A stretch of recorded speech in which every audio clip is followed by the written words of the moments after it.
Hello বন্ধুরা, সবাইকে রাধে রাধে। গোপাল সেবা চ্যানেলে নতুন ব্লগে তোমাদের সবাইকে স্বাগত। তো আজকে আমি এই চ্যানেলে প্রথম ব্লগ ভিডিও পোস্ট করছি। তো আমার গপু আর মোহনকে স্নানের জন্য রেডি করিয়ে নিয়েছি। স্নান করবে বলে ড্রেস খুলিয়ে নিয়েছি আর একটা পাত্রে বসিয়ে দিয়েছি। তো দেখতেই পাচ্ছ, একটু সামনের দিকে টেনে নিলাম। ওদের দুজনকে আজকে স্নান করাবো সকালবেলা করে। আমি প্রত্যেক দিনই গোপালকে স্নান করাই, কিন্তু আজকে তো এটা নতুন চ্যানেল যেহেতু তাই বলে দিলাম। আর এখানে একটা যেই পাত্ররা বসেছে সেই পাত্রে একটা ফুল আর একটা তুলসী পাতা আমি দিয়ে দেব। তোমরাও কিন্তু যেই পাত্রে গোপাল আর মোহন তোমাদের যেই লাড্ডু গোপালরা বলবে সেই পাত্রে একটা তুলসী পাতা আর একটা ফুল কিন্তু দেবে অবশ্যই। আর যেই পাত্রে ওরা স্নান করবে সেই পাত্রে একটু চন্দন আর একটা তুলসী পাতা আর একটু ফুল দিয়ে জল দিয়ে স্নানের জল আমি তৈরি করে নিচ্ছি। তোমরাও সেইভাবে স্নানের জল তৈরি করবে। তুলসী পাতা তো দেবেই, ফুল যদিও না দাও। আর আমি এখানে একটু গোপালদের মধু মাখিয়ে নেব মুখে, যেটা আমি সপ্তাহে 3 দিন করি। তো আজকে যেহেতু সপ্তাহে 3 দিনের মধ্যে আজকে একটা দিন, তো মাখিয়ে নিচ্ছি আমি ওকে গোপালকে। আমি মঙ্গল, বৃহস্পতি, শনিবার মধু মাখাই। তোমরা তোমাদের বার অনুযায়ী মধু মাখিয়ে আমি ওদেরকে একটু সুন্দর করে স্নান করিয়ে নিচ্ছি। ওম ভগবতে বাসুদেবায় নমঃ, ওম ভগবতে বাসুদেবায় নমঃ, ওম ভগবতে বাসুদেবায় নমঃ। সুন্দর করে গাছ আর ডোলে মধুটাকে ডোলে সুন্দর করে স্নান করিয়ে নিয়েছি। তো আমার স্নান করানো হয়ে গেছে, তোমরা দেখে বুঝতেই পারছো। এবার আমি গোপালকে রেডি করবো। তো আমি একটা চেয়ারে রেখে গোপালকে মুছিয়ে নিচ্ছি। তো এমনভাবে মোছাবে যাতে ওদের গায়ে এক ফোঁটাও না জল থাকে।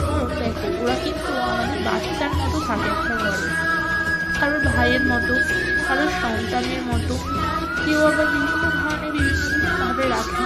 তো আমি আমার সন্তানের মতো রেখেছি। তো সন্তানের গায়ে যদি কোনো সময় জল থাকে, যদি ওদের ঠান্ডা লেগে যায়, কেমন লাগবে বলো? তোমাদেরই তো কষ্ট হবে বলো। তো সুন্দর করে তোমরা মুছিয়ে নেবে ওদেরকে। আমি মুছিয়ে নিচ্ছি, দেখো। তো এখানে আমি আমার বড় গপুকে মানে মোহন সোনাকে মুছিয়ে নিচ্ছি। আর তোমরা আমার পুরো ব্লগ ভিডিওটা দেখো। মোহন সোনাকে মুছিয়ে নিয়েছি আর ওর গায়ে এক ফোঁটাও আর জল নেই। এবার আমি ওকে সাইড করে রেখে দেব। এবার আমি আমার গপু সোনাকে তুলে মোছাবো। তো এই দেখো, আমি আমার গপু সোনাকে তুলে নিয়েছি। এবার সুন্দর করে মুছিয়ে দেব যাতে ওর গায়েও না জল থাকে, কারণ ও আমার সন্তানের মতনই, আমার দুই গোপালই আমার সন্তানের মতনই আমি ওদেরকে রাখি। তো তুলে নিয়েছি, ভালো করে এবার মুছিয়ে নিচ্ছি। তো আমার ভিডিওগুলো দেখো, এই প্রথম ব্লগ ভিডিও আসছে, ব্লগ ভিডিওটা দেখো।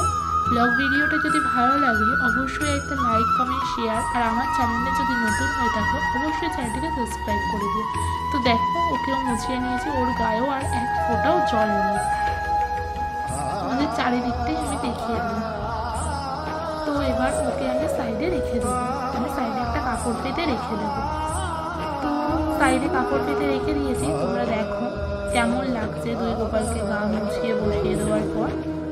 তো কেমন লাগছে বলো বসিয়ে দেওয়ার পর। তারপরে ওদেরকে আমি একটু রেডি করিয়ে নেবো। তো হালকা যখন গরম গরম পড়েই গেছে, ওদেরকে সুন্দরভাবে রেডি করিয়ে নেবো একটা ভালো পোশাক পরিয়ে। তো আমার গোপালের জামার কালেকশন অনেক আছে। তোমরা যদি ভিডিও দেখতে চাও আলাদাভাবে আমার গোপাল জামার কালেকশন, তো আমাকে অবশ্যই কমেন্ট বক্সে জানিও। দেখো, প্রচুর জামার কালেকশন। তো চলো, কী কী জামা পরাবো সেটা তোমাদের সাথে শেয়ার করে দেবো। এই জামাগুলো ওরা আগের দিন পরেছিল, তাদের কী কী জামা পরাই সেটা তোমাদের সাথে শেয়ার করি। তো আজকে আমি বড় গোপালকে ইয়েলো ড্রেসটা আর ছোটো গোপালকে অরেঞ্জ ড্রেসটা পরিয়ে নেবো। তো চলো পরিয়ে নিই। পরিয়ে নিয়েছি, কেমন লাগছে অবশ্যই বলো। আর তিলক মানে চন্দনের টিপ পরিয়ে নিয়েছি। এখানে তোমরা তিলকও পরাতে পারো কিংবা চন্দনের টিপও পরাতে পারো, তোমরা তোমাদের ইচ্ছা মতো পরাতে পারো। তো কেমন লাগছে গোপালকে নতুন জামা পরে অবশ্যই বলো। নতুন না, পুরোনো, তো কেমন লাগছে বলো। এছাড়াও চুল ওদের সরঞ্জাম ওদের সাজিয়ে দিয়েছি বাঁশি দিয়ে। কেমন লাগছে ওদের ফুল বক্সটা সেটাও তোমরা জানিও।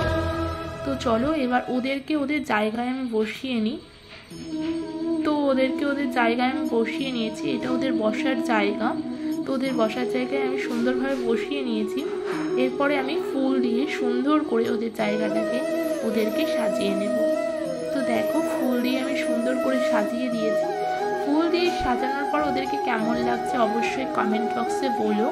এবার আমি ওদেরকে প্রসাদ দিয়ে দেবো। তো প্রসাদে আজ বেশি কিছু দিইনি, যেহেতু ফল কিনতে পারিনি, কালকে আমি একটু শিয়ালদা গেছিলাম, তো ফল কিনতে পারিনি বলে আজকে ওদের লকুন দানা দিয়ে দিয়েছি। তো লকুন দানা আর জল খাবারে অবশ্যই একটা করে তুলসী পাতা দেবে। নিয়ে ধূপকাঠি আর প্রদীপ জ্বালিয়ে দিয়েছি আরতি করব বলে। হরে কৃষ্ণ কৃষ্ণ কৃষ্ণ হরে হরে, হরে রাম রাম রাম হরে হরে। এবার আমি প্রদীপ দিয়ে আরতি করে নেব। হরে কৃষ্ণ কৃষ্ণ কৃষ্ণ হরে হরে, হরে রাম রাম রাম হরে হরে। এবার আমি একটু জল শঙ্খ দিয়ে আরতি করে নেব। হরে কৃষ্ণ কৃষ্ণ কৃষ্ণ হরে হরে, হরে রাম রাম রাম হরে হরে। তো আমার আরতি করা হয়ে গেছে, তোমরা দেখেই বুঝছো। এবার আমি ওকে একটু তাপটা দিয়ে দেবো। আর এইদিকে আমি ধূপকাঠি আর প্রদীপটাকে সরিয়ে দিলাম, কারণ হচ্ছে হাতে না হলে আমার চাকা খেয়ে যাবো। তো ওদেরকে আমি একটু তাপ দিয়ে দিলাম আগুনে, যেহেতু বলেইছি আমি ওদের সন্তানের মতো ভালোবাসি, তো তাপ দিয়ে নিয়েছি। এবার আমি একটু ওদের খাইয়ে দেবো। আমার এটা রেগুলারই রুটিন। আগে যেহেতু চ্যানেল ছিল, ওই চ্যানেলেও আমি এদেরকে খাইয়ে দিতাম। তো আমি গোপাল আর মোহনকে একটু লকুন দানাটা খাইয়ে দিলাম, তারপর একটু আমি জল খাইয়ে নেব। তোমরাও যদি পারো অবশ্যই খাইয়ে দিও ওদেরকে। ওরা কী বলতো, খাওয়ালে খুব খুশি হয়। আমি অন্তত জানি তোমরা যেরকমভাবে ওদেরকে সেবা করবে, ঠিক তত গুণে, তার থেকে বেশি গুণও তোমরা সেই জিনিসটা ফেরত পাবে। তো ওদেরকে ভালোবেসে আমি খাইয়ে নিয়েছি। এবার আমি একটু মুখ মুছিয়ে নেবো। তো দেখতেই পাচ্ছ মুখ মুছিয়ে নিলাম সুন্দর করে। তো এবার ওরা খাও, আমি ততক্ষণ ছাদে আমাদের পুজো দিয়ে আসি। তোমরা দেখতে থাকো ব্লগটা কন্টিনিউ। আর কেমন ধরনের ব্লগ ভিডিও দেখতে চাও অবশ্যই সেটা কমেন্ট বক্সে জানিও। তো ওদের খাওয়ানো হয়ে গেছে, আমি ছাদ থেকে ফিরেও গেছিলাম। তো ভিডিওটি এই পর্যন্ত। ভিডিওটি ভালো লাগলে অবশ্যই একটা লাইক কমেন্ট শেয়ার। আর আমার চ্যানেলে তোমরা যদি নতুন হয়ে থাকো অবশ্যই চ্যানেলটিকে সাবস্ক্রাইব করে দিও। আর কেমন ধরনের নতুন ব্লগ ভিডিও চাও অবশ্যই বলো। এটা আমার ফার্স্ট ব্লগ আমার গোপাল সেবা চ্যানেলে। তো সবাই একটা লাইক কমেন্ট শেয়ার। আর আমার গোপালকে যারা ভালোবাসো তারা অবশ্যই কমেন্টসে রাধা রাধে বলে কমেন্ট করে যেও। তো আজকের মতো টাটা, দেখা হচ্ছে নতুন কোনো ব্লগে। সবাইকে রাধে রাধে।